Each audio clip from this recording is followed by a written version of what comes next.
around and then it'll be, we're live. Everybody. My name is Lebek and the Rabbi from another planet. Please like, share, and subscribe. That is always a nice thing to do. Tonight I am joined by two people. I got somebody else who is on their way soon. Firstly we have Problem Being. How are you, Problem Being? I am well, considering, Rabbi. What should we consider? Are we not suffering? I am suffering. Ask me how I've suffered. Rabbi, ask me how I suffered. How have you suffered? Don't ask. Don't ask. Don't ask how you suffered. Okay, well, fine. I hope you find an end to your suffering shortly. Well, thanks. Is Cheryl. Cheryl, how are you? I am wonderful today. Thank you. How are you, Rabbi? You're a private citizen. You're not representing the Glynn household. I do understand. Yes. That's why I'm just Cheryl. Yes, Cheryl. And also on his way, he was just WhatsApping me. Is my neighbor Yishai Benson? Do you have any let him no problem? See, look, I'm being a boomer here. I can only do one thing at a time. He's on his way as well. My neighbor Yishai Benson, he is the guy who did the voice work for my story that I put up the other day. Yeah. So he's a complete Doctor Who newbie. He knows really nothing about Doctor Who. He's got a reasonably good taste in science fiction. And he knows of Doctor Who, but I think this is such a good episode to kind of come in on if you're not really a Doctor Who-ish person. Oh, yeah, and it'll be fun to see someone who hasn't, seen it a whole bunch of times, or maybe, is this the first time seeing it? I think, yes, it is. I uploaded it to my hard drive for him yesterday. It said, you want to watch it beforehand, it's a good idea. I did a Scott W. ask, where do we go to watch the episode? Wherever you want, mate. I'm going to my... I'm going to my hard drive, which is on my. I have like a home server. So I'm going to use Netflix. You need Netflix, Apple, DVD, Blue, whatever one works for you. Yeah, some people are doing it with their home collection. Some people do it on Prime, Netflix, exactly. Whatever version you have available. Right, and right after the episode finishes, they're dropping something. A new scene. There's written by Stephen Moffat and performed by Sophia Myles called Pompadour. Yeah, it's supposed to be a prequel. Is that right? Well, it can't be that much of a prequel. I mean, she's like quite a bit older. I thought that's what they called it on the site, a prequel, and I assumed they meant. Well, I mean she dies at the end, I'm like, well, I think we kind of covered it, so whatever. But okay. So I'm sure it's set before her ultimate demise. Yeah, that would make sense.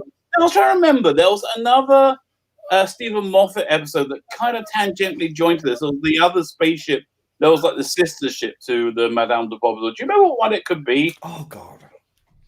Oh. Now you're asking. What Ask the chat. Let me think. Was it before he took over?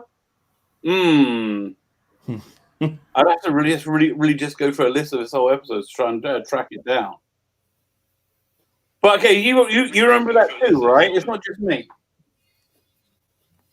There was another. Yeah, I remember. I do remember there was some sort of follow-on. And it sort of referred to this. I do. Yes, I don't know if it's one of those Mandela effects. Yeah. No one's saying anything. No, fine. Hello, chat. Hello, everyone. Hello, everyone. Let me just say hello to people. Hello. Hello, Shields. How are you? Good evening. Hello, Scott W. Hello, Colin B. Smith. Hello, Quick Sticks Productions. Hello, Darren M. Hello. We said hello to Scott W. You're watching Netflix. I think that's Darren. That's everybody I see in the chat thus far. So good evening, everyone. So what was that episode? Look, you know what? I'm gonna Google Stephen Moffat. Stephen Moffat episode. Now, the only thing I saw somebody put up on Twitter so far is David Tennant put up some behind the scenes pictures from making this episode. But I'll have another look on Twitter in a minute. Okay, I'll just go through Stephen Moffat's. Oh my God, he's written a lot of them. Okay, that's handy. Blink. Was there a spaceship in Blink? No, there was no spaceship in Blink. Silence in the library for no. So was it the possible astronaut? No. Somewhere around here, I'm sure. Yeah. No. I can't work it out. Fine. Some kind of trivia point that will show up eventually. Fine. Let's have a look at Stephen Moffat's Twitter. See if he's active on that as yet. Yes. Good plan. What a plan. Stephen. We like a plan. Yes. Plans are good. Moffat. Oh, is that Rogue site still up as well? No, there's a sweet. Okay, no, nothing as yet. What was that Rogue site? Is it? I can't remember the link to it. Fine. See, and let me just refresh the clock down hashtag. See if there's anything interesting going on, and nothing. And people are getting excited. So, Cheryl, let me ask you: when we were talking about this the other day, you was like, this is an episode. I have to come in, and I have to be involved in food. Oh, was it my Yisha's here? Yeah, what? Yisha, how are you? Good evening. Howdy. Shalom. Shalom, y'all. Hello, problem being. Hello, weird Rabbi. This is literally my neighbor. Yeah, I mean, I could, if I had a little laser pen, I could probably hit his window. And I'd hear you through the window. What? I'd hear you. Oh, hello. Hello. So this is literally my neighbors. Let me introduce you. We have Problem Being. Problem Being is up there. Being a problem. And we have Cheryl. Cheryl is married to my co-host normally on his channel, but he is very upset with the state of play of Doctor Who right now, and so he's this thing. So he's extremely militant wife. What? Enjoying it. So he's extremely militant wife is enjoying it. Yeah, we're all apoplectic. You had to join in. I couldn't hear Cheryl so well. Sorry? I couldn't hear Cheryl so well. Okay. I'm not in the uproar that a lot of the fandom is. So, and I just really like this episode. So I still wanted to be all about it. I'm glad. You're taking care of your husband's commitments. Carolyn the Fireplace. Download from Amazon Prime Video, Google Play, Video Fans, and iTunes TV. So fans want to get it. They'll get plenty of. There you go. Thank you. Dulcet tones. Thank you. Thank you for your cameo performance. And his headphones immediately went back on. I don't even know if he removed them. He's just like, yeah, here's the information. Thank you. Rabbi, question. Thank you. Oh, Colin B. Smith. Yes, deep breath. That was it. That was it. We were just trying to remember there was another episode much later on written by the same writer that tangentially connects to this episode. Did you watch it? Or are you going in a virgin into a? Yes. You know what I was thinking? I was thinking watching one episode won't add much. I won't be able to comment on like older episodes or the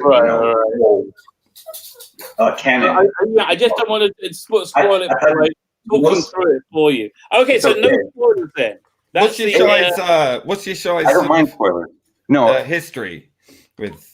What's my history with Doctor Who? Yes. I hear you talking a lot about it. A lot. I think I watched maybe a few minutes some point in my history, but I've never really watched a full episode. Outrageous. Outrageous. I know, right? But I like sci-fi. I like thrillers. I'm a nerd. Love Star Trek. Whatever. Next Generation. Have you watched Blake 7? No. Oh my goodness. Blake 7 is hardcore. Problem being, especially for Americans. Okay, They got so committed. You hadn't even got Nerderotic to watch Blake 7, okay? Right, well, we're getting there. He's made a commitment now. He said he's going to watch it the weekend. So hardcore. You know, there's real levels of block you have to. I've been working on him. You know, it's not easy. It's not easy. But I do love Blake 7. I absolutely adore it. For me, Avon is it's fantastic. Equally as good as you know, even in my opinion. And you know, I never thought I'd ever say that anyone could equal Tom Baker's Doctor, but Avon as a character, I think, is just that would be an interesting. That would be an interesting combination. Oh, can you imagine those two facing off? It should have happened. So it wouldn't be so great. So as I say, I've been on our Cheryl when he said we were going to do this. He said you had to be on this panel. What is it you love about this episode? You know what? I honestly, my favorite genre of books and everything is historical fiction. And I think that they did just the most bang up job of taking a historical person and not really taking away from that history part. Like they didn't change stuff other than just her interaction with the Doctor, but then put in all this like space ridiculousness. And it's fun. It's touching. It's sweet. And I think you really get to see like some really great interaction with not only the companions, but with the fact that he's kind of on his own there and there's the time gap and everything. It's just one of those episodes where everything just kind of clicks. And it's just right. You know, I'd say it's pretty to look at. Everything comes together. Yeah, one second. I'm trying to multitask, which I'm very, very bad at. I can barely single task. Don't worry. You mentioned the monster. This is like an absolute classic Doctor Who monster, and they only appear once. You only see this one time. It's the cleverest thing ever. And again, you just you never see them again, and you never are going to see them again because they only really work for this one episode. I pulled out my own personal DVD that I made of it when it came out because I've got the Doctor Who Confidential. There used to be this thing called Doctor Who Confidential, which was like a 30-minute documentary. Brilliant theme tune. I don't know what that is. This is for Cheryl. What? Never mind. Okay. It's not a death threat or anything. It has a dude showing his dogs when Dad's on the phone. No barking. Oh yeah. That's awesome. So that's amazing. Yeah. I'm sorry, you haven't been exposed to Teddy. Teddy is our. Teddy has a mind of his own. Teddy will be who Teddy will be. Yes. Yeah, so if I immediately go dark, that means he's cracking up about something. So, right. Rabbi, did you know that Sophia Myles did not have to audition for this? I did know. Again, I literally just watched the Doctor Who Confidential. Doctor Who Confidential was a 30-minute documentary they made with it, but they only put out a 13-minute version on the DVDs. I pulled out my homemade one, which I downloaded everything. I didn't realize what a great job I did, and I have to say, listen, you know me. I think everything I do is fantastic. I really do. We agree. That's fantastic. So, but I did a good job with this. So I watched a full 30-minute documentary, and she said she didn't have to audition. Wasn't she dating David Tennant at the time of this? Yes, and isn't it interesting though, just from the girl perspective, that David Tennant's not participating in this tonight, but she is. He sort of is. He tweeted some pictures before. Not that Georgia is not gorgeous or anything, but she's just beautiful. She's been putting up posts when that we've all wanted to be whoever he was kissing David was. We had an agreement. We had an agreement. No talking from you. Yeah. Oh, be mean. Ouch. That's what I get for not joining. She has spoken. Look at that. You get is great. But look at that stupid, ridiculous logo on that screen. Fucking crap. Right? Okay, good. Yeah, somebody else just. Okay, so you got to understand. people really don't like the current Doctor Who for good reason. It's really awful. And so whenever they see, and they put that logo on everything, they change their logo occasionally. They got that logo on the current Doctor Who on everything. So whenever you like go back and watch past Doctor Who on Netflix, whenever you pause it, you get the current logo, and everybody's like triggered. You go, no! It represents. I mean, it's one of those things that make your blood curl, you know, and your toes boil. You know. Are there any fan-made stuff?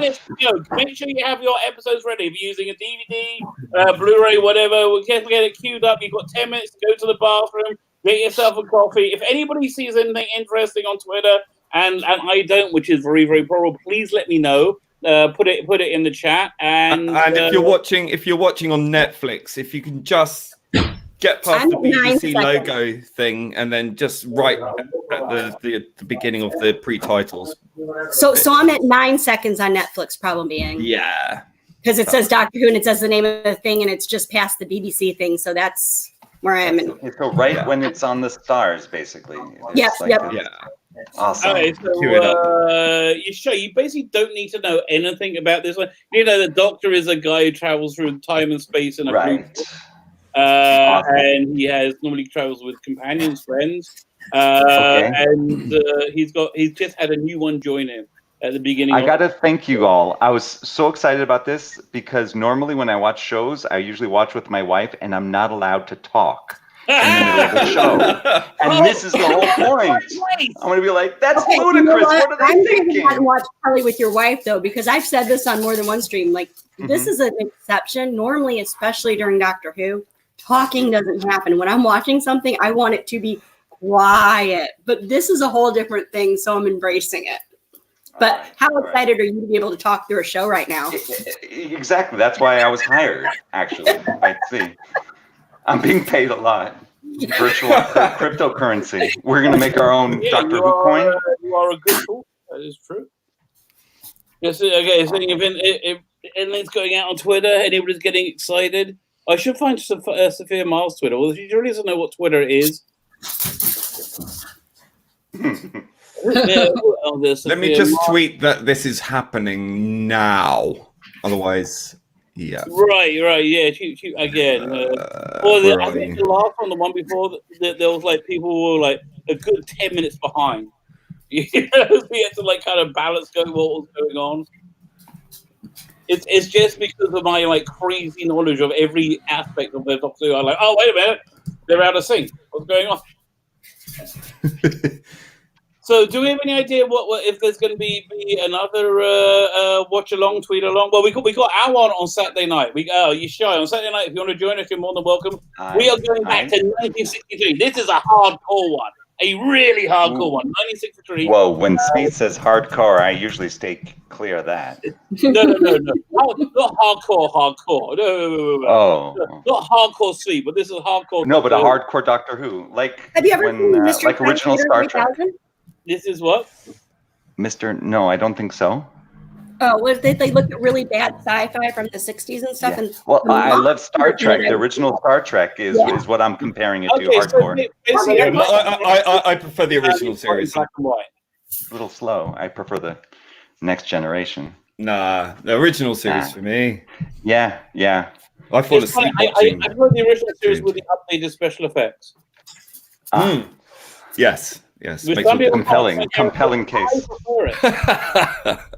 It does make a difference, but it's done very sympathetically, so it's not jarring at all. Right. I always like it when they update the special effects on the Doctor Who Blu-rays. As long as they have the option to keep the original effects, because that's one of my big fear is, because as they start introducing all these modern era things into the classic era, I don't want to see things disappear. I want them. It's like the Star Wars movie. It's so hard to find a copy of the original 1977 Star Wars movie. I have a despecialized edition. Yeah, I saw it. I saw it before it got taken down. Yeah. But it was wonderful. Oh, wait, quick Sticks Productions. Yes, I agree. DS9 is my favorite. I recommend a documentary called What We Left Behind. It's freaking fantastic. It came out about a year ago. and you get the entire writers' room there, but along with all the stars doing like reminiscing, and they sit around and they break down the story for the first episode of a fictional 8th season of Star Trek Deep Space Nine, starting like as it was like 20 years, 30 years later today. And it's really good. I really wanted to see that Star Trek they wrote right in front of you. It was very cool. So I recommend that. Awesome. Awesome. What more can you say? I know, I'm from California. Okay, That's where we say everything. 5 minutes. Let's go look Rad. at Sophia Mars. Let's see if she said anything. Yeah. Both Yeah, no one said, didn't she recently say that her dad had died? Oh yeah, but that was And then she's from the current unfortunate situation. Mm-hmm. Yeah, no, I love that she's taking part in it. Well, what? I love that she's taking part in this. Yeah. Oh, yeah. She did on Saturday night. We're doing Tomb of the Cybermen, which is a particularly good story from 1966. It's in black and white, but it's very cinematic. It feels like a 1960s movie. But I mean, look, there are parts of the production values that are very hard to get beyond. But again, the performances, the script, really spot on. So because that's been under. There's a lot of sources of tension in the Doctor Who world. There've been a lot. The people have been very upset that these watch-alongs have only been the modern Who. That's from 2000. Yeah, I've been trounced. I've been trounced on Twitter for this. Right. Why don't you start your own? Yeah, but it's not the point. It's not the point. The point is, it would be nice if someone from the upper echelons would acknowledge it exists, and to actually encourage that, that aspect that's been so long ignored. Didn't they? I thought they did. Aspect of what? That like these insane Twitter wars were going on. Yeah, no, they've been talking about it.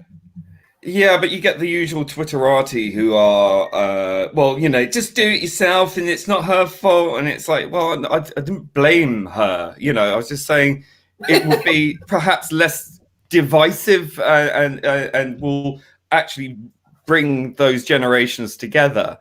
It's just a nice little gesture that I think. I do hear the argument. I just don't hear the anger. Like, this is like real intense. I'm like, yeah, let's just say she's like modern Doctor Who. I'm like, okay, that doesn't seem to be such a crime to me. Would it be nice? Sure, but is it the end all? No. 4 minutes to go. I'm just trying to keep my eye on the countdown. It's I should open up Emily Cook's Twitter as well. Well, whizzing between the. Yeah, I'm not going to be tweeting during this because I can't. I can't single task.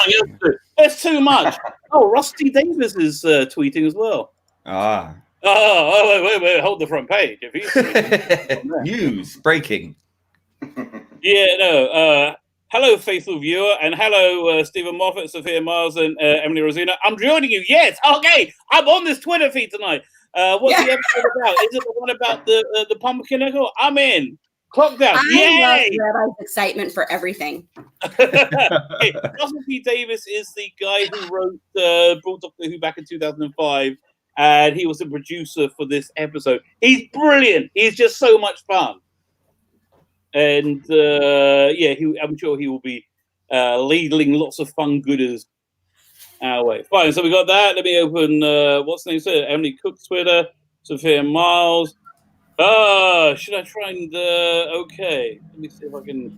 Maybe if I move that into a. Okay, 2 minutes to go, everyone. Nobody panic. Synchronized watches. Okay, maybe. You know what? I'm just going to put the link in here.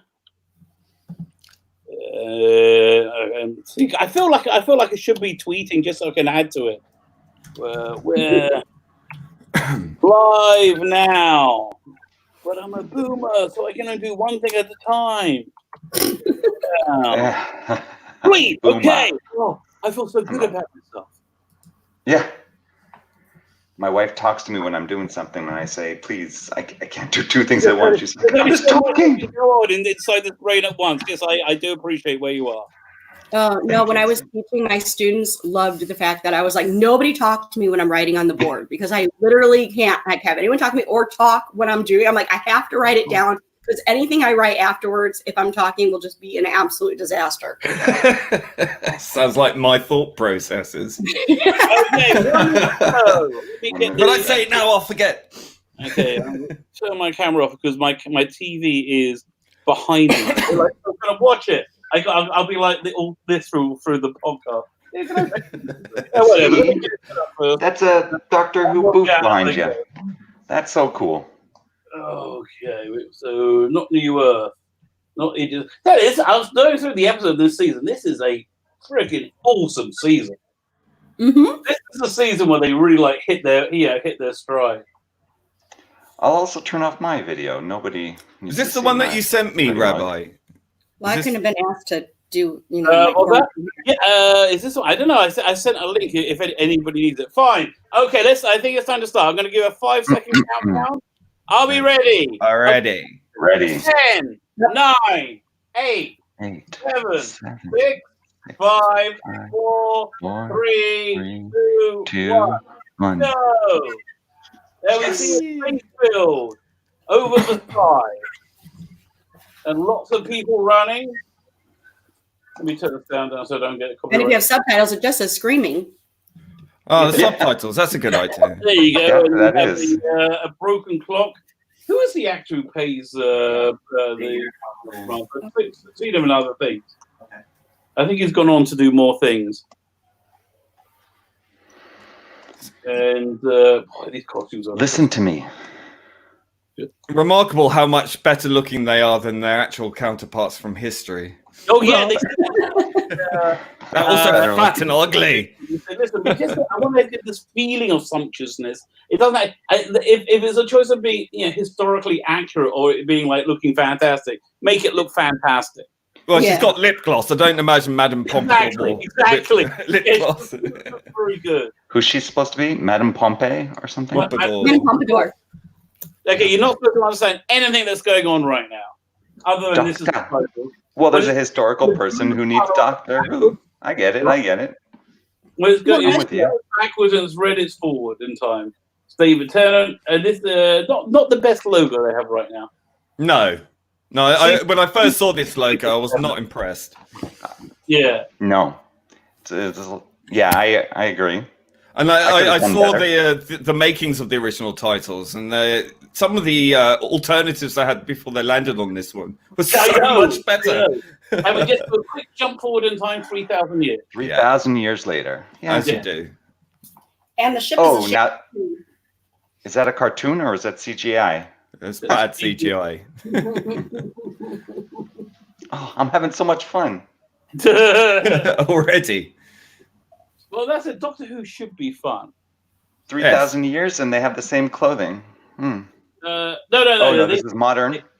No, they came from 2005. Aye. Well, but the Doctor has like eclectic clothes in his. But the other two came from 2005.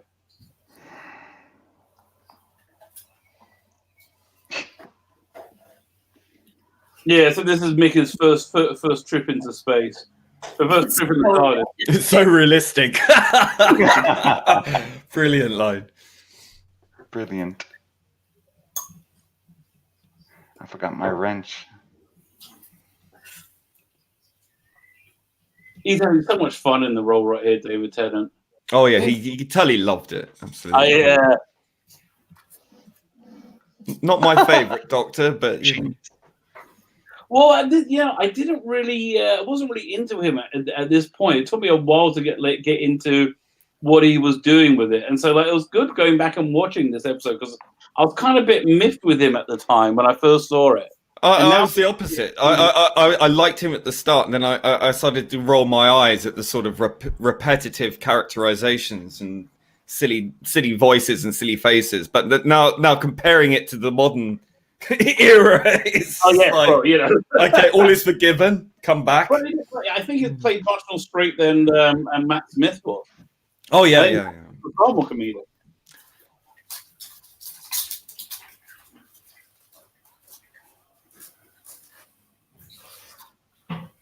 This is was it 15 years ago tonight or 14 years ago tonight? This is very similar to the 11th Hour, isn't it? When you've got the introduction of what are you Pond. doing? What are you doing speaking English? Yes. Oh yeah, the TARDIS can help them translate any language. We're going to talk about that in a second. I thought you were ahead and you're at that line. Okay. Look at that. Oh, Monsieur. There we go. There's some French. Yeah, we can't explain that. I think we're about 10 seconds behind us. Then maybe they started at the BBC logo. Ah. Stupid BBC logo. Stupid BBC. Well, it's not the BBC logo, it's the Doctor Who logo. I think it translates for you as even French. That's the word. That's the language you're really surprised that they can nail.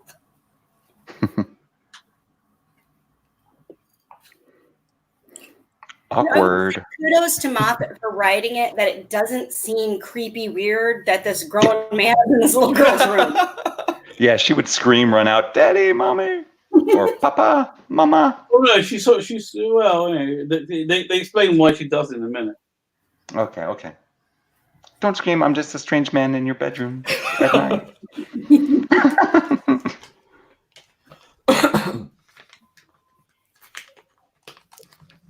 Oh, that explains everything.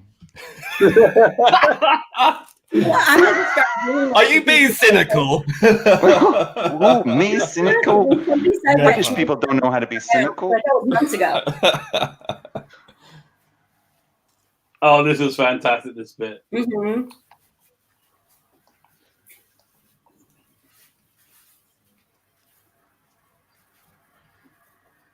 What's making that? Yeah, this is Moffat really scares him properly. Yeah. Because you better believe 7-year-old Cheryl would have heard ticking in her bedroom and found out it was a broken clock. She'd been jetting it out right out of the room.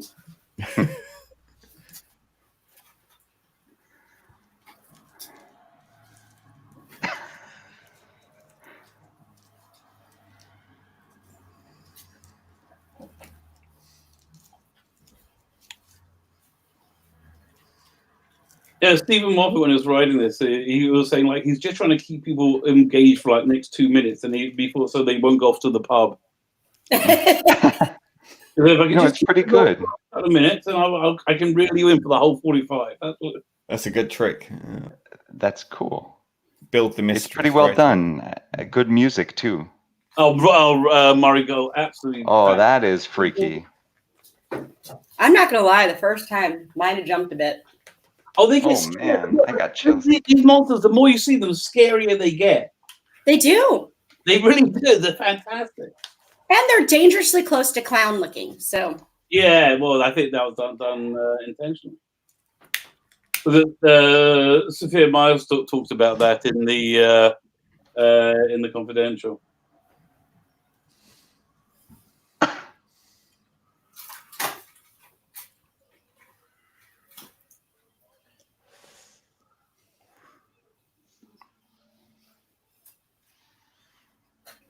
And the direction of this is also fantastic. I mean, the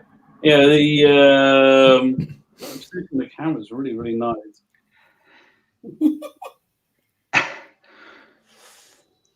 This is really freaky. Isn't it good? You see, now you're in Doctor Who, baby. This is why it's great. It's crazy, and it's brilliant. This appeals to my steampunk love of steampunk. Right. Awesome. You and Elon Musk. It gets you when you're like 7 or 8 years old, and then it just sticks with you your whole life. Oh, look! I love this. Oh, I gotta turn it down.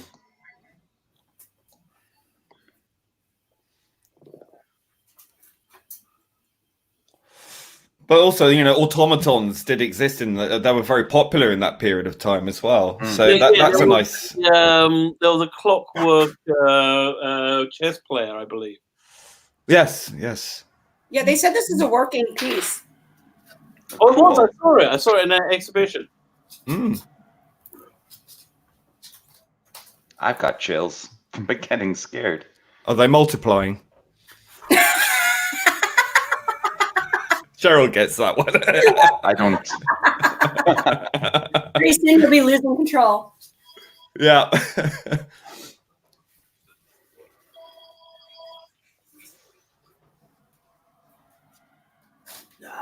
I have an action figure with the cable. Inexplicably, you get the rose with the giant. What was it? Well, not air conditioner. What is it with Rose and the big guns?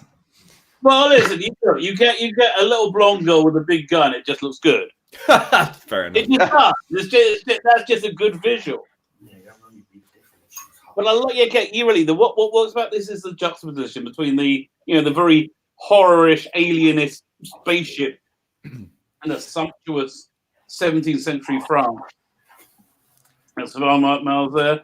Kind of reminds me of that scene in 2001 Space Odyssey. You've got that sort of very Regency. Yeah, when he's in the bedroom. Yeah, I love that. Oh, you'd love this comic I did called The Imperium. I do a whole riff on that. Just send you a copy at some point. And of course, copied by Tron Legacy. Eyes up. How old do you think she's supposed to be at that point? I think 19 she's or something. About the same age as Rose, I'd 18 or something. I mean, she was. So who was that?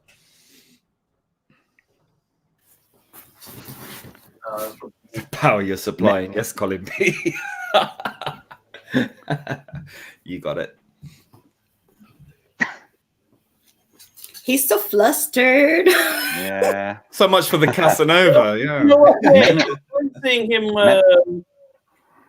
It's very rare you see the Doctor so genuinely out of his depth and happy about it as well. Was he seeing Queen Elizabeth I at the time, though? That's the question. Oh, that came from later in his life. Ah, okay. Yeah. Although it is the same brown suit, though, isn't it? Now I think Mm-hmm. Get a room. Well, they do. They have. So I'll blame the TV movie for all these shenanigans. Yeah. The Doctor never kisses people. This is like this was kind of groundbreaking. Yes, I was not impressed. She kissed him. Isn't that problematic? And also the whole vibe of this Doctor is he's only recently regenerated, became this Doctor, and this Doctor is all about a love of life. He loves being alive, whereas his previous incarnation was really suffering from post-traumatic stress disorder, and it was kind of hated life. This is one where he finally decided to live, and he's just embracing life and choosing life and loving life.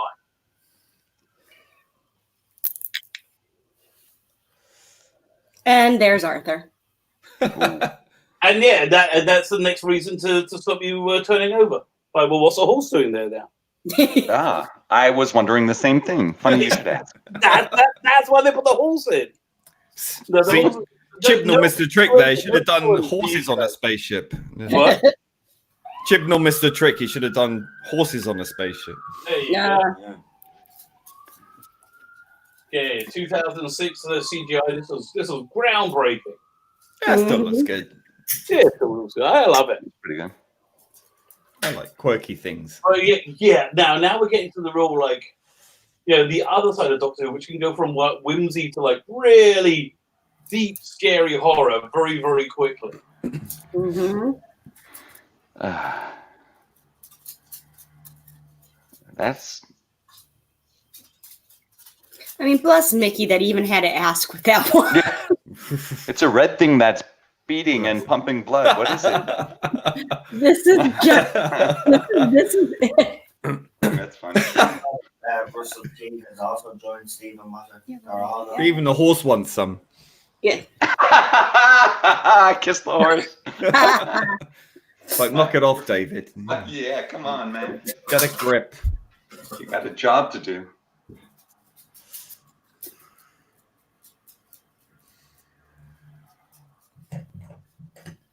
It's very anachronistic. Yeah, I think they shot all this in Cardiff, didn't they? I think so. Oh, I forgot to check Twitter. You see, I even watched this episode an hour ago, so I wouldn't get sucked into it. And look at me, I'm totally sucked in. I can see why. Wow, it's really bothering me that the subtitle just said a peacock mewing and they misspelled peacock. Oh my God. That's not okay. Well, you are a teacher, Cheryl. I'm just like, really? Come on. It's spell check. It's a little It's a pencil sharpener. Well, that's a big thing. I'm sorry. Okay, was it Madame de Pompadour? Mother was Madeline de la Motte. Yes, I can now exclusively reveal. This is from Russell T. Davis. I can exclusively reveal distant ancestor of Wilfred Mott was Madame de Pompadour. Events had been drawing Donna Noble towards the Doctor for a long time. This is canon. He writes in big letters. Oh, and I met a horse. What's a pre-revolutionary France doing space? Get a little perspective. that right there. This whole thing. This is why I needed to be a part of it, Rabbi, because it's just brilliant. Yeah, it's everybody's hitting on full cylinders. It's Stephen Moffat, and they're also young as well. Yeah. They always love the 51st century, don't they? They do. They could have really messed this up. I mean, if they wouldn't have done this right, this could have been an absolute disgrace and horror of a show, but they just nailed it. Camilla! Oh my God. I'm going to go over this tomorrow. Roughly with this massive long thread about the position of the fireplace. I'll read that tomorrow. Wow.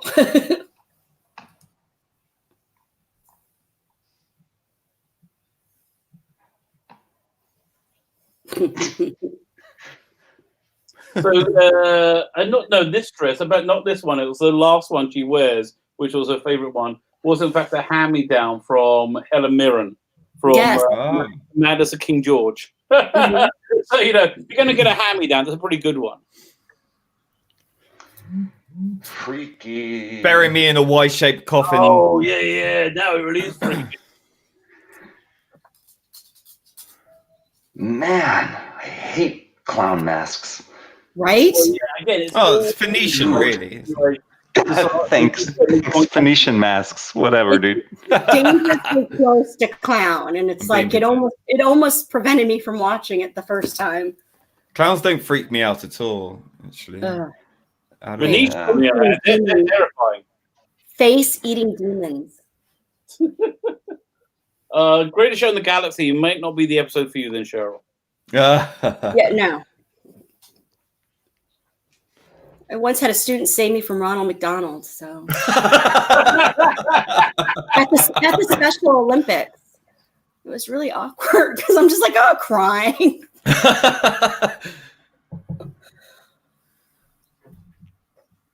It was okay. She told me she nailed it with her 5-year-old sister, so I shouldn't worry.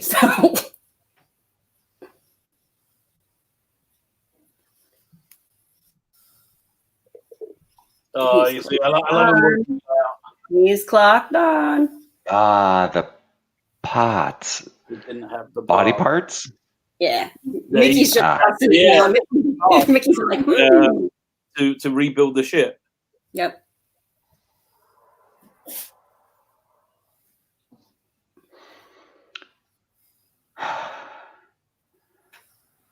Again, it just runs the gambit from being like very light to very disturbing. Yes.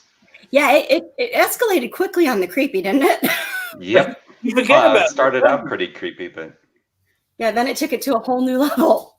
By the way, that Sunday roast, that's flesh. Like, what? Wait, why?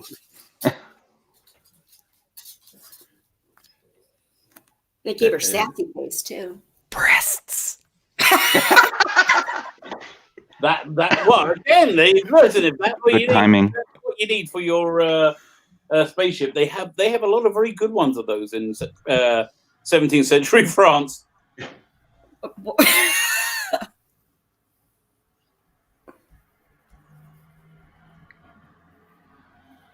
Breasts.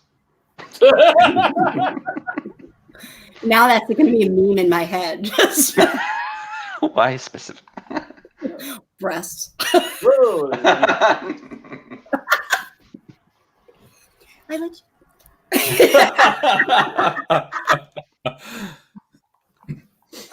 Oh, Probably bless. fit it in the TARDIS. Probably got a stables in there.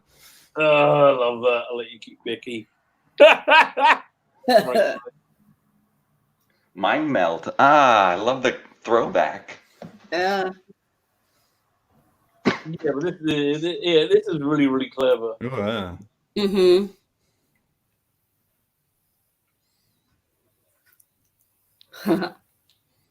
Rose.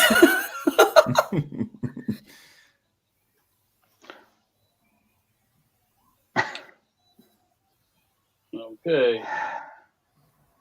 Didn't work out so well. Nah.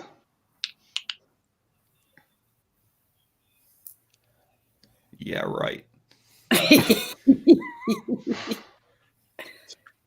You know, they were at There this you point.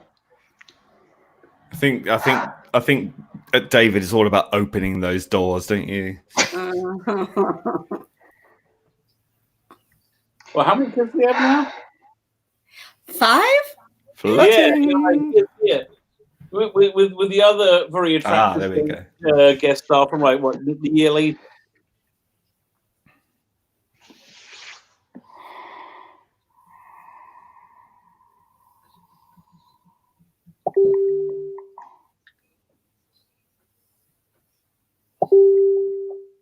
Who's beeping?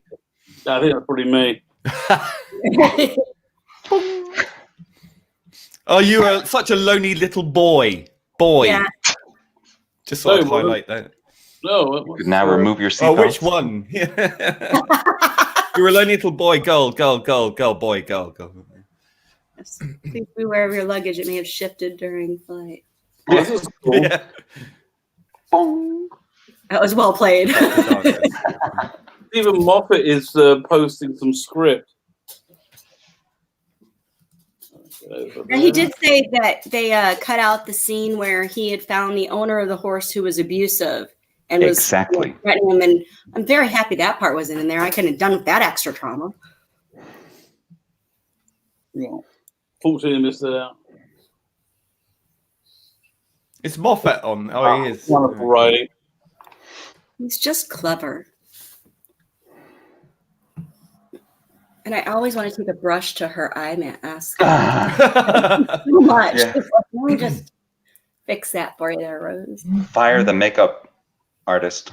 Wow, It's like 55 coats. Okay, I'm just gonna have to do a video tomorrow about the stuff that Moffat and Ross D. Davis are tweeting out.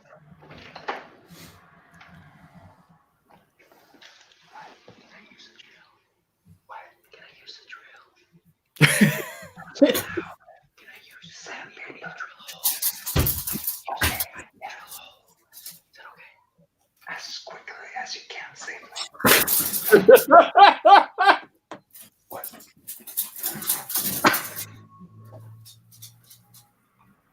Now she's just name dropping. Right. Well, she does have the control, doesn't she? And this.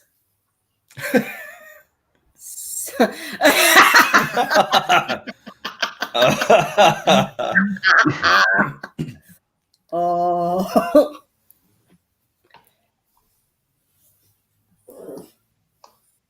I'm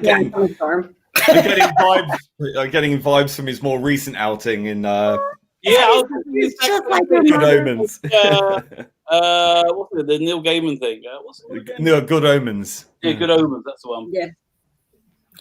Always take a banana to the party.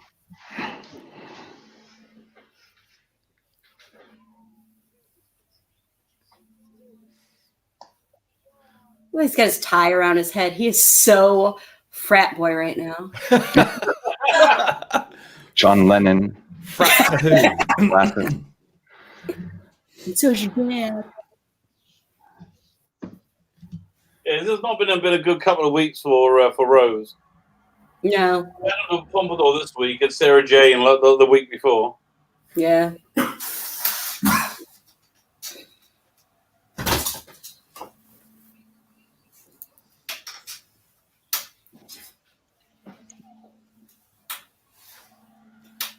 The action figures of these are just remarkably good as well, by the way. I bet. Yeah, they come with different color coats, and they're all really detailed. And you can take the heads off. They got the clockwork head underneath. They put there. This action figure range, they put so much work into it. Now that is a waste of wine, but how does wine stop clockwork? Gears, right? Electricity. Special smart. I would have put sand in it. Like that, you know. they're gonna have to stick them in some rice later and dry them out. Make a wine risotto. You need white wine for risotto. It was an aerator. Yeah, with those little silica gels and just stick them in. He'll dry right out. It'll be fine. Yeah. But then I it'd don't be know why like the glue, robots wouldn't just it? let him walk around. The robots are just like, oh, we stabbed them with needles. Why don't we just stab this drunk guy? Right. I mean, he's drunk, right? Only sobering up. He's drunk and he figures out the whole thing. I'm that drunk I can barely string together a sentence.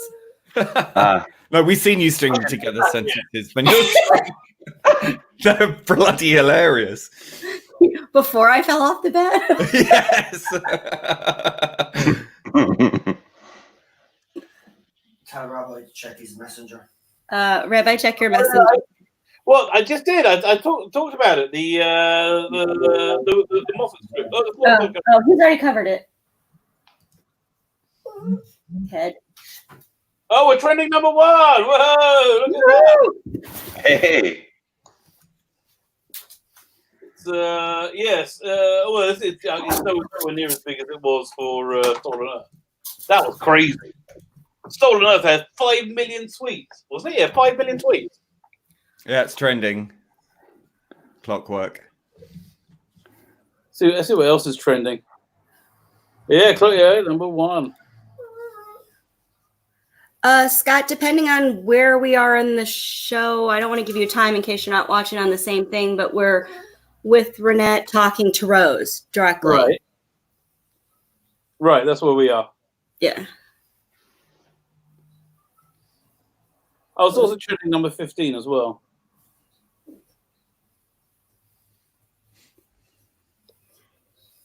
It's quite ethereal, really, isn't it, this episode? Oh, it really is. And, you know, like, I love the different body language between Sophia Miles and Billy Piper. Oh, bless you. Gesundheit. Well, bless you. Oh, good Lord. She's on the wine. That's it. She's on the wine. I'm not. So is. Like, that put me in the mood. Wine. Oh, I wish I was now.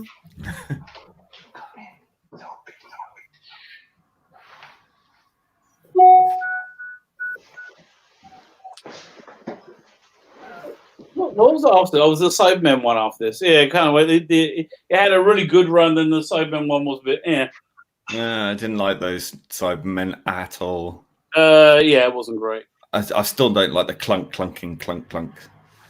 Well, you know, they haven't really had a good cyber story in the new Who. Well, they don't seem to know how to write them. I mean, if you look at the 80s Cybermen, you know, I mean, they had a bit of personality, if you know what I mean. They had, you know, like, they were actual characters in a way. They had slightly different voices and slightly different roles, and you know. Although I can tell you, heresy though it is, the Whittaker, the Jodie Whittaker Cybermen by far the best. New Who, probably the best designed Cybermen ever. Apart from the Time Lord Cybermen, that was just cringe. Disco Cybermen. I just put up a review about the Bavellans today, so I'm into like disco.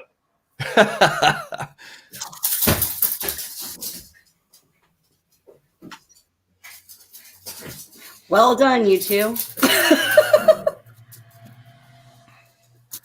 That's kind of breaking the fourth wall right there, isn't it? Yeah.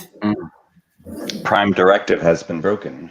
But again, there's no other show than Doctor Who. You go from a pre-revolutionary France to a spaceship 3,000 years in the future seamlessly, without it being weird. And yet it works.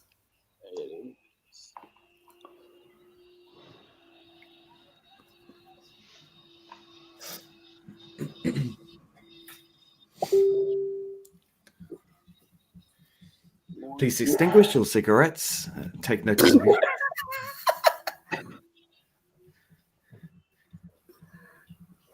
I learned. Stephen Moffat just tweeted that in the first cut, Doctor what? Rose and Renette Doctor walks among us. Well, what? The Doctor walks among us. If you're lucky. Yeah, so they're saying that was it.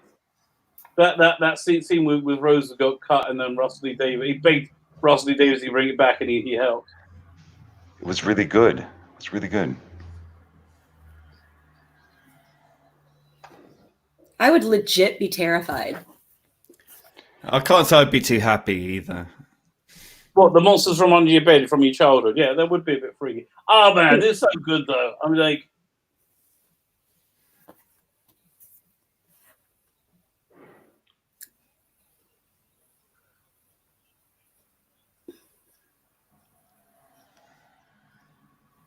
And yet she's so brave and defiant when all this is going on. Right.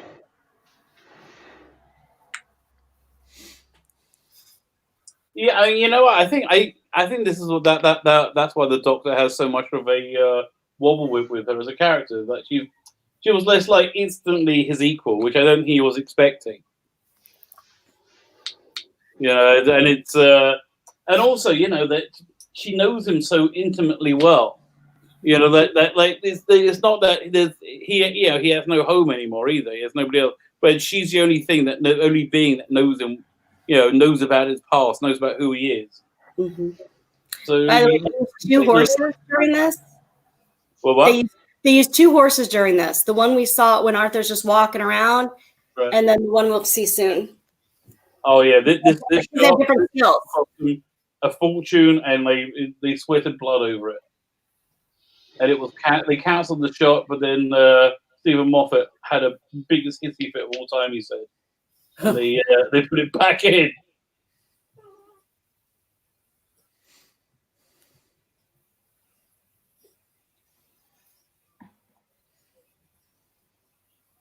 These are equally creepy with those the dollhouse ones from Matt Smith's. Oh, yeah. I think these are creepier. Oh, yeah, they are, but I mean they're all just really so weird creepy. Oh yeah, it's coming up. Yes. Incredible scene. So they had a horse for walking and a horse just for jumping. And the horse wasn't allowed in the ballroom. The only problem with the slow motion there is that you can see all the aliasing around the CGI cutout.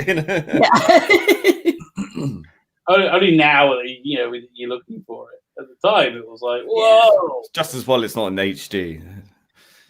Right. 4K Ultra HD. It's the equivalent of seeing strings,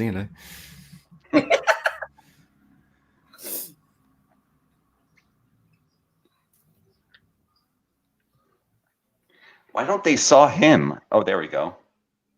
Because I have wine. There you go.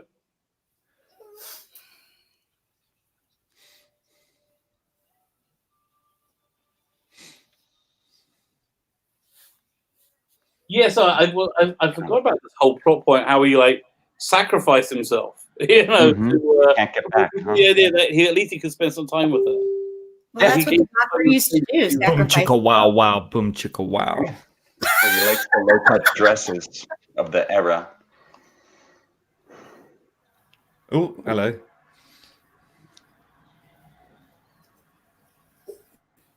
I feel sorry for them now. Don't you just a tiny bit? You're like, oh, yeah. Oh, sad clockwork robot thing. No, Cock was just tweeting back and forth with Sophia Miles. She said, "Hey, yeah, if you're watching, bro, I'm sending you love." She said, "Hey, you, I'm not, but I'm aware, always aware. Sending you love back." They did hashtag clock down, hashtag Mickey rules. Wow.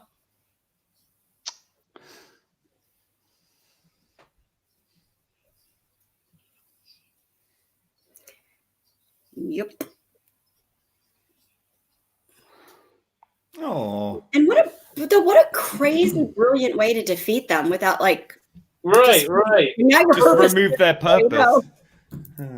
Yeah, and again, the incredible thing about this is this is just one episode. That's kind of like in a deck of other episodes, and you know. These monsters are like what we should be the main monster of any other normal show. Mm. And here they're just like oh yeah, we did that once. Well, that's why they want to get rid of canon, because they're too lazy to actually do their own research, so they can just reset the clock, standalone, so to speak. Mm-hmm.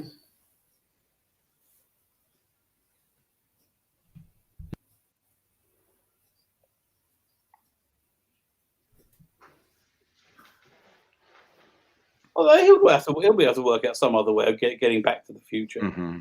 Yeah.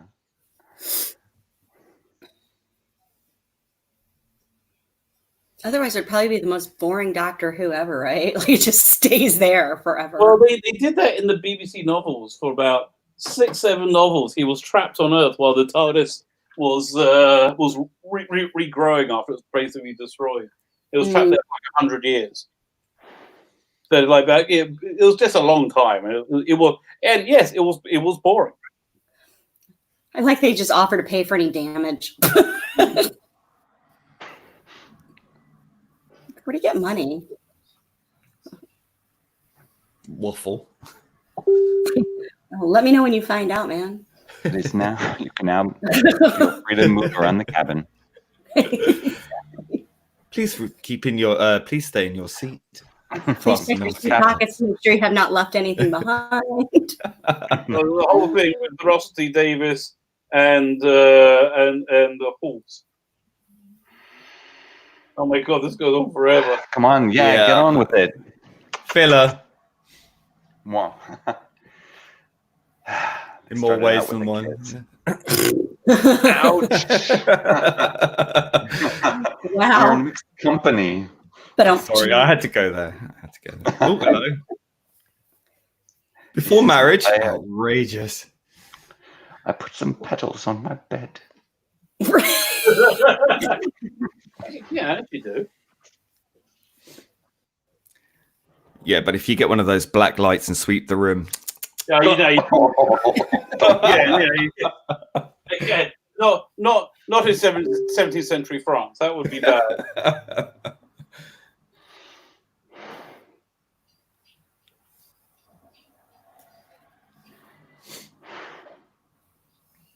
Doesn't one?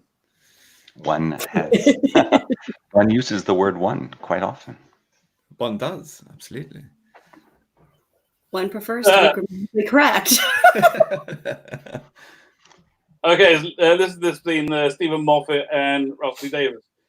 So Stephen Moffat says, a good 10 minutes from the end, the monsters have been defeated already. I wouldn't have put up with that in my era.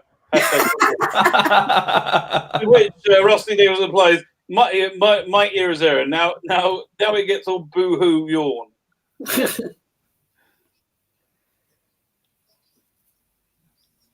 Aww.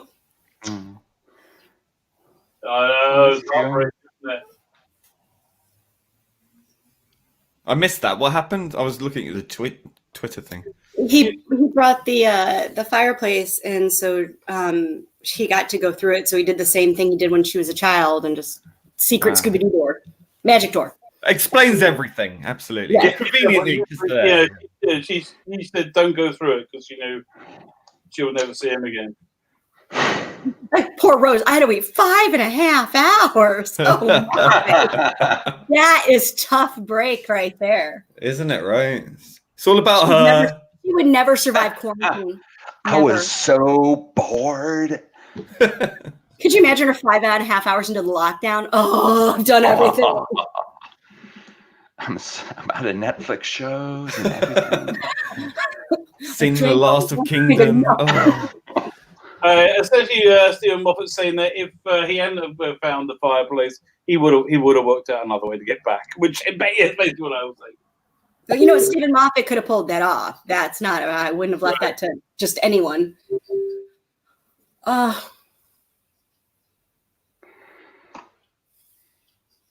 Who's this guy? Yeah. Wait a second. The King. The King. I saw him in The Last of the Mohicans. I want his coat so bad. It is a That very would be epic. He waited 12 years. Why can't we dress like that nowadays? 5.5 hours. Right. Show up to work one day. It reminds me of the Seinfeld episode about the shirt. Yeah. He lost the bet. Shirt. The puffy shirt. Puffy shirt. Yeah. He had to wear it on the episode. Aww.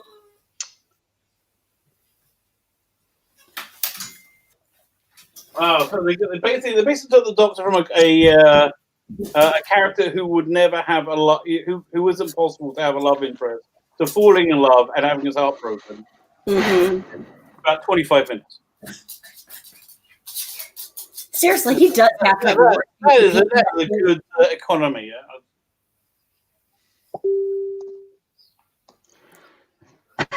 We're now flying at 5,000 feet. You could do your seatbelt. You hear that sound every time that.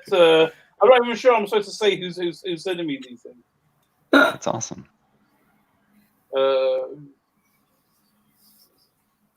Oh, here's my subtitle. Sad piano music plays. We can't think of anything script. It's sad. 45 seconds. Isn't that admitting you're manipulating your audience? You know? Wow. But as a musician, the music has been very good. Now I'm a musician too, absolutely. Yes, but it's they're designed to manipulate the audience. Mm-hmm. It's awesome when you power. Yeah, no, the whole thing is designed. Well, that's what an entertainment is designed to do. Yeah, absolutely. Yeah. If it's done well, you don't notice it. If That's it's done poorly, you do notice it. It's like film extras. If you notice them, they're not doing their job. Yes. Yeah. The ones that are having the background conversation that's so painfully obvious. And not Rhubarb, so we're now going to fake. Oh my God, can you believe I'm on Friends? This is the best gig ever. I used to do a lot of film extra work, and there was this one guy who always go to the front.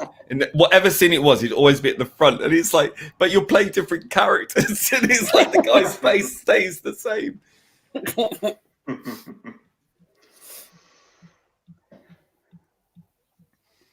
Oh, the sad final letter.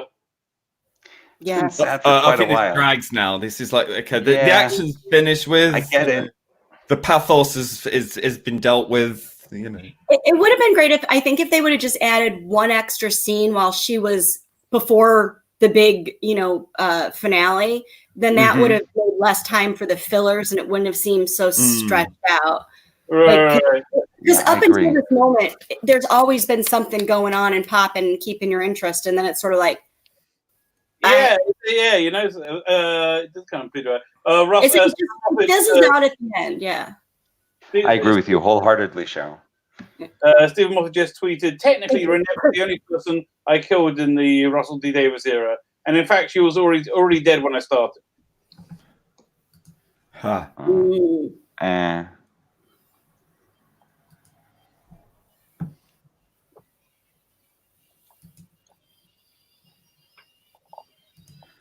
wonder who has that picture. I wonder if Stefan Miles kept that picture. Now it's the sad xylophone playing. Thanks for clarifying. It's not a piano. Why were they after Madame de Pompadour's head? Oh. Because the ship is the Madame. Yeah. And obviously I get it. Just the name. All right. Yeah. Right. They just follow orders. They don't like question them. Didn't his accent just change? Which one? That dude? Mickey? What's his face? I forget his name. Cyber Davros. Yeah. That was still a good episode, though. Yeah, but you can so hear Russell Davis's lines that he wrote for it. Yeah. I was over on the Mickey channel now. There's a new thing. Wait, look to see who the makeup artist is. So I can write her an angry letter. Damn it! Oh, subtitle person. Anwin Davis, Steve Smith, and Moira Thompson. There we go. I am going Oh my gosh. Moira Thompson. Did you not Don't make me hear? cancel you for that bad mascara application. I will do it.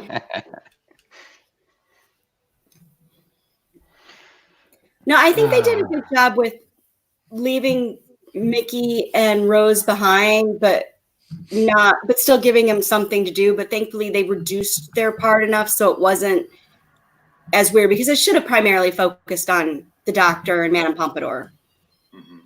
Well, it did, yeah. I mean, look, so I think they did that well. The same way that so it got up to 12th. They're still trending number one. But isn't there supposed to be something released now from the on the YouTube channel? What? Isn't there supposed to be a new thing on their YouTube? I'm looking it up right now. Oh yeah. What's this? And What? But I don't know if it's I don't know if it's immediately after, if it's like a couple minutes after. Oh, so where do we watch this thing then? You are now free to move about the cabin. Right? Every time, let's do something. I'm waiting for a flight attendant to direct me. Like, Sorry. Yeah, Do you like the fish or the beef? What's the news? No news. Rusty Davis is saying, hooray, what a cast, just perfect. And let me say, what an honor it is to work with Stephen Moffat, one of the greatest minds of the century. I was lucky enough to get him to write Daft Old Doctor Who. We were all lucky. What a genius, what an imagination. #Clockdown. So he's a little bit on board with in love. Yeah. I love that Stephen Moffat's last tweet. Stephen Moffat's last tweet. Well, that was rather lovely after all these years. Happy days. Great show, Dead French Lady. All you ever really need. With a British accent. Fabulous. I love it. Well, let's look at that thing, Debbie, now. I'm just trying to work out where. No, I don't know. Let's see if I'll go on Sophia Miles. Exclusive. Oh, this is it. Hang on 1 second. Here. I will share it with the... Do you think I'll get a copyright strike? mm. I mean, the YouTube video. Probably. For what? If he shows the video from the prequel or whatever. Yeah, of course he will get a copyright strike. It's an official. Okay, fine. We're not going to do that then. What did you think? This is your baptized in a way. What? Hi, Michael. It was what? You've been baptized into the Doctor Whodom. It was awesome. Wow. I don't usually watch such. It was like chilling and freaky and creepy. I don't usually watch stuff like that. I'm so glad you liked it. Yes, I really liked it. You've been like, damn. Yeah, exactly. No, I really liked it, and I liked watching it with you guys. That was really cool. I agree with you, Cheryl, about the ending. It felt stretched because there wasn't enough acting in actual scenes before they separated. Right. They could have, and even that bedroom scene itself felt very stretched. It's sort of like they said, we have one scene, and that's it for the next 10 minutes. So we're gonna do a bedroom scene. That's it. I think they struggled. They had the resolution quite quick, wasn't it? And then they think, well, crikey, panic. What do we need? What do we do? I have no purpose. None. Yeah, fill it out. Let's pull on the heartstrings. Wonder, like, what did they cut out? Because they always film more. So, like, what did they cut out that they're like, no, people probably don't want to watch this. We'll have them be awkwardly silent in a room together and read a letter. I think they were milking it towards the end. What else could they have put in there? Well, I think I think the resolution could have been more, you know, apart from the horse crashing through the mirror and things like that. I think the exposition there could have been. Stephen Moffat just replied to Rusty Davis saying, "Oh hush, I was practically camping in your garden to get more episodes to write. Those were wonderful days, and the honor was all mine." Oh, that's sweet. I agree with you, Problem Dean. I think the resolution shouldn't have been you have no purpose and they all you had all that build up, you know. Yeah, they could have. I think they should have really cut up a bunch of those people.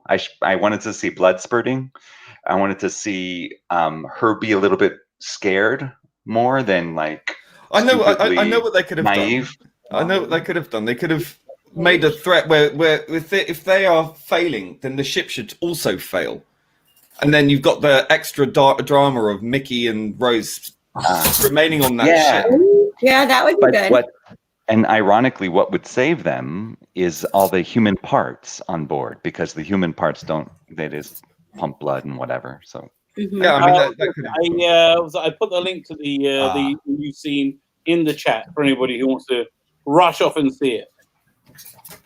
Do we do that all together, or? I don't know. What do people think? I'll tell you what. One sec. If you it's 2.5 minutes long. Can you guys talk amongst yourselves, and I'll go watch it? Yeah. We could probably manage that. Yeah. Yeah. Give Cheryl a glass of wine, and we'll all be fine. We'll be entertained. I'll be back. Okay. What was that? You fell off the bed again? All right. Oh, stop. I don't even know you, but I know your stories now. Yeah. We've cast her in the bed. I've cast her in the bed. I do. Okay. It's better to be a fun drunk than a... I sound like Miss Hannigan from Annie, just like I'm sloshing around. That's great. Oh, yeah, so true. It's not exactly how it went down. Well, you went down, just like on the floor. Yeah, I might have had a glass too many and was very animated about what I was saying, and I might have been expressive, and they had fallen off the bed. Okay, hey, who hasn't? Right from here and turn it on over there. So I was just watching it. It looks interesting enough. You don't see Sophia Myles. It's just a bunch of her voiceover. It looks like another letter to the Doctor, that sort of thing. Oh God, like drag it on more. Oh, I don't want another. Yeah. That's exactly what it looks like to me. I will. Again, I guess I'll do a video about all this tomorrow then. That and I'm going to go over everything to the extra script pages that Moffat left. Did they announce what the next one is yet? I don't think so. Is there a next one yet? Let me see. So, Miles, that one. Are there any fan episodes? Doctor Who, not really. I wouldn't recommend any Doctor Who fan film type thing. They're all very amateurish, and I mean, their heart's in the right place, and they're obviously very into what they're doing. But if you look at it, it's about to translate around.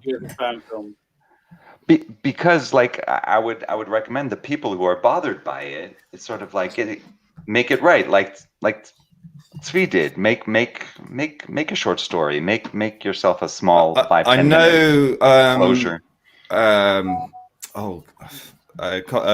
Mega Geek. Mega Geek. I was thinking Cosmic Geek. I don't know. I had that in my head. And I was like, that's not right. Weird. But yeah, he's planning on doing one, and he's very good at what he does. So. So, even though he hasn't cast me as the Doctor, which is a big mistake. You have the right accent. Put that out there. Well, there, thank you. That would do it. So does Sven. Doctor Who fan did much more was like radio stories, audio stories, and that's that's how that company Big Finish that do them all got started. Yeah. Well, your up and coming audio stories are going to do very well, I think. Yes, I really have to get on top. And I'll happily voice one for you too. Right? Yes. Okay. Well, I want to do. There's one strand I want to do with Yishai. Although I was just thinking if I could do if Cheryl wants to be like a newscaster in the background, your voice would be. Oh, like what, a drunk American? What? Like a drunk American. Yeah, that's what I could do. Drunk American says what? Yes, we do. Well, huh? Drunk, most people say that. So yeah, no, yeah, I would do it, Rabbi. Yeah, I do it. That is the wacky world of Doctor Who. That's what we are all obsessed with. That's awesome. It's awesome. It's great. Thanks for including me. Well, yeah. Well, I loved having you on because it was especially great to have someone who hasn't seen it a bunch of times and is still like watching it. And you had some good insight and stuff. Plus, you're hilarious. So, thanks. It's an unusual one to introduce a noob, as they say, to watch. But I could imagine going in. Well, isn't the go-to for that when they say a new one? Everyone's always like, "Oh, you have to watch Vincent and the Doctor." Like that's automatically everyone's. You have to watch that. I don't think so. I always defer to Tom Baker. I'm sorry that I'm a classic bod. I'm a classic purist almost. So, I mean, to me, Modern Who is a bonus. You know, it's add-on. You're a hardcore man. I am a hardcore. I'm a Bakerite. Yeah, Pertwee and Baker are my two favorites.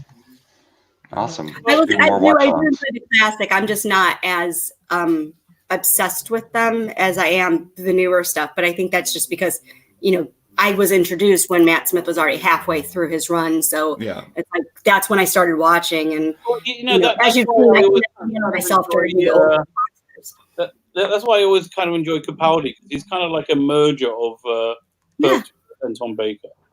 And I really started to embrace classic after him. He's so grumpy, and that's what I love. He's a cranky, socially awkward, always putting his foot in it guy, but he always is doing what's right. And socially awkward and doesn't care. That's why we love him. Well, the first time you meet him, and he's like getting the guy in the street. He's like, "Give me your clothes." He's like, "No."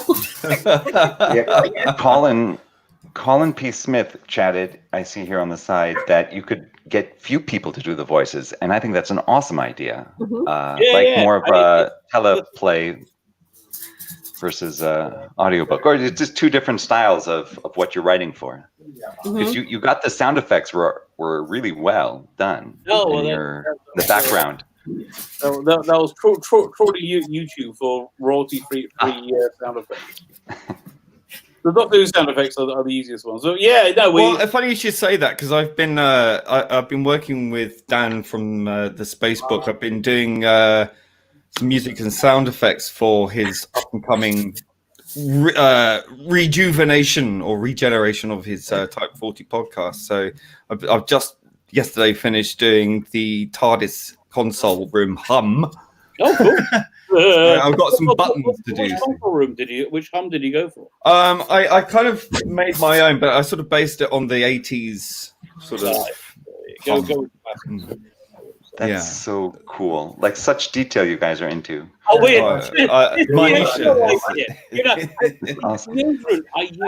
So if you want sound effects and music, Rabbi. What? Yes.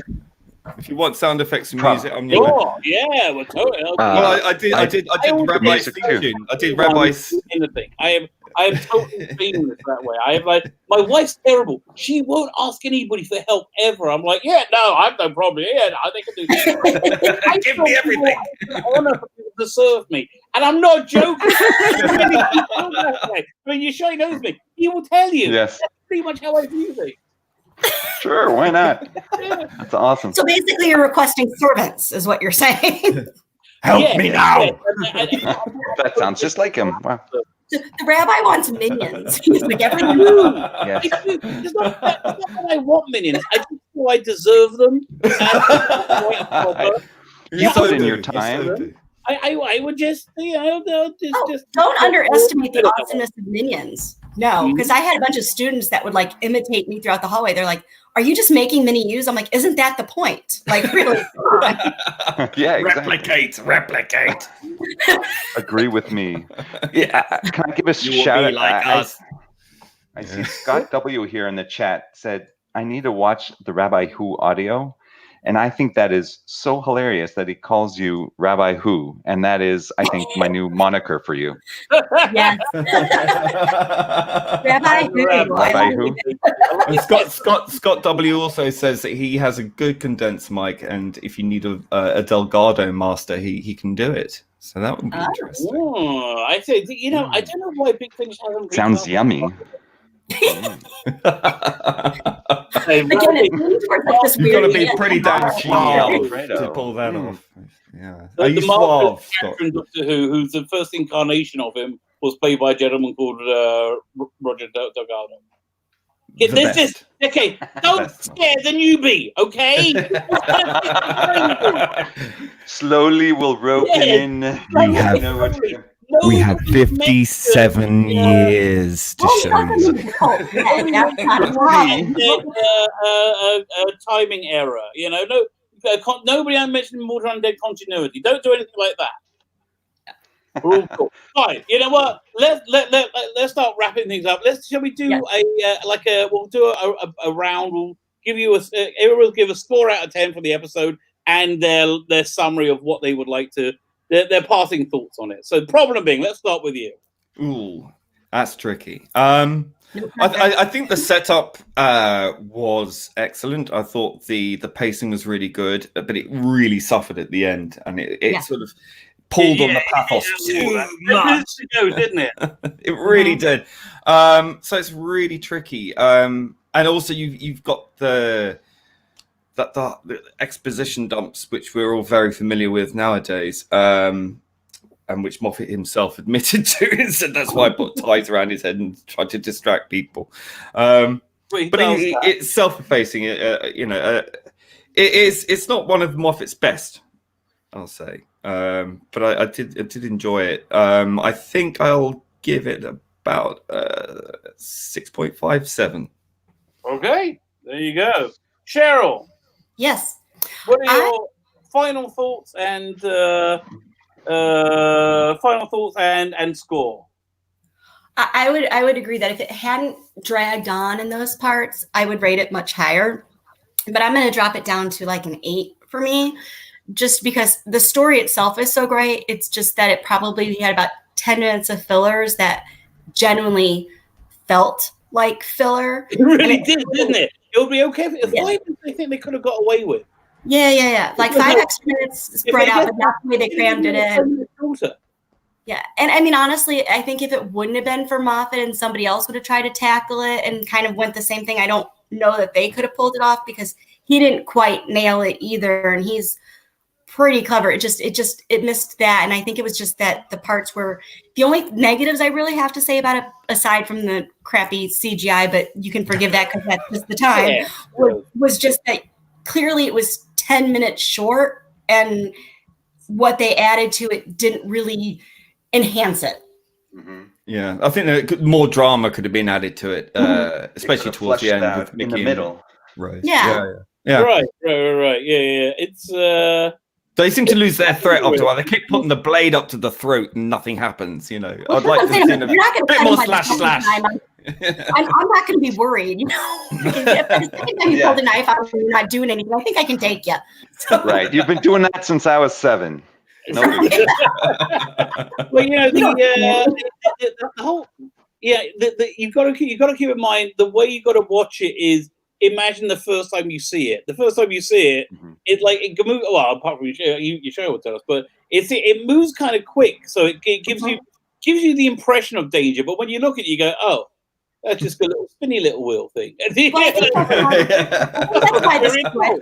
I'm going to be cut by a cog. Well, and also when they keep stretching it out, I think that shows just how fast paced the rest of it was, because the parts that are slow are really slow in comparison, because it really kind of had kept popping. Right, that part I like. With the guy who was looking for his horse. Yeah, that would have been cheap scene film to see. Scene to film, not film to scene. Right, something. What's your score out of 10? Out of 10. And remember, this is my first Doctor Who episode, so I can't comment to the canon and previously, but I think Zvi made a comment earlier about the producer or the writer said, if I get you in the first 2 minutes, I got you for the rest. He got me for the first 2 minutes. That was catcher. I didn't. I'm not used to such creepy and scary side plots, but that's just my style, what I like and don't like. But it was really well done, and the script was good. Not surprisingly, I guess the acting was really good, and the music, probably Bing would agree, was really good as well. I have a pet peeve about that, like Cheryl had about the subtitles being misspelled as well. The music, if it's not, and it really added to it. Oh no, Murray thought it's fantastic. He's like an extra character in the. His music really evolved as well, because if you listen to his earlier stuff, it's very synthy, and when it's supposed to be orchestral, it sounded very synthy, and it was very loud, and you can't put that on him. That's how the engineers put the levels up, so you could when it came out, you could barely hear what they were saying because you could just hear the music, and it was very sort of with break beats and all that kind of stuff. But it kind of became more orchestral and more fluid and dramatic in all the right places and subtle in all the right places. And I think he just got better and better and better. But counter to that, his theme tunes got worse and worse. Oh yeah, that's really true. Weird. One of the best arrangement of the theme tune. I think his best music was World Enough in Time, with the Cyberman reveal with Bill in it, and right. Gorgeous. You got the Capaldi theme tune, which is shockingly awful. It's like cat's claws on it really is. Drowning cats on chalkboards. Or the last Doctor who we liked, Peter Capaldi, from a few years ago. Fantastic! Like just incredible visuals. It was like these clogged. Based on the fans. Scene. Yeah. Really unusual. Yeah. It's like and then all of a sudden, there was this thing called a xylophone, where you had this guy called Rolf Harris, who sad xylophone music. Who wasn't a paedophile in the 70s, was he? And it was this thing when it went, he comes in, and that's how it sounds like he used to make this. And it sounds like bagpipes, the shrilly bagpipes. It's so bad. It's like, I'm like, my ears are bleeding. All right. But, Charlotte says an 8. Colin says 7.5. Stuart says at least a 7. Not his favorite. Me coming from an outside, I would agree with Colin. I think it's a 7.5. I think this is above average. I could imagine, with set style and bad CGI, I could imagine it getting really cliche and very obvious. But they did it well. It was almost funny bad CGI. It didn't take you out of the moment. It was nice. It wasn't. I didn't even notice that. It's bad CGI you can embrace. You're like, I'll go with it. That's fine. Yeah, it's all right. The normal, would the panel say? I'm not sure. What? I'm trying to work out if this is a creepier episode, is a more like horrific episode than normal. I think it's average. I think it's they're normally this disturbing. See, Doctor Who is always just like this.